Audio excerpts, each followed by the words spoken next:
गाडी खरेदीसाठी कोल्हापुरातून इचलकरंजीत आलेल्या ट्रॅव्हल्स व्यावसायिकाची 5 लाखांची रोकड तिघांनी हिसडा मारून पळवली होती। 2 महिन्यांपूर्वी घडलेल्या या गुन्ह्याच्या तपासात मिळालेल्या माहितीच्या आधारे गावभाग पोलिसांनी सापळा रचून चौघांना अटक केली। त्यामध्ये एका महिलेचाही समावेश आहे। या चौघांनाही न्यायालयाने 27 एप्रिलपर्यंत पोलीस कोठडी सुनावली आहे। कोल्हापुरातील रफिक सरकवास यांचा ट्रॅव्हलचा व्यवसाय आहे। 18 फेब्रुवारी रोजी ते इचलकरंजीतील महासत्ता चौक परिसरातील फिश मार्केटजवळ एक गाडी खरेदीसाठी आले होते। त्यावेळी चौघांनी सरकवास यांच्या हातातील रोख 5 लाख रुपये असलेली कापडी पिशवी हिसडा मारून पळ काढला। या प्रकरणी गावभाग पोलीस ठाण्यात गुन्हा दाखल झाला होता।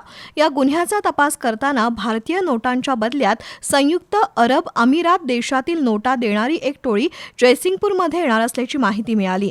त्यानुसार गुन्हे शोध पथकानं जयसिंगपूरमध्ये सापळा रचून पंजाबमधील जमाल शेख, उत्तर प्रदेशमधील इशाक शेख, बिलाला शेख या तिघांना ताब्यात घेतलंय।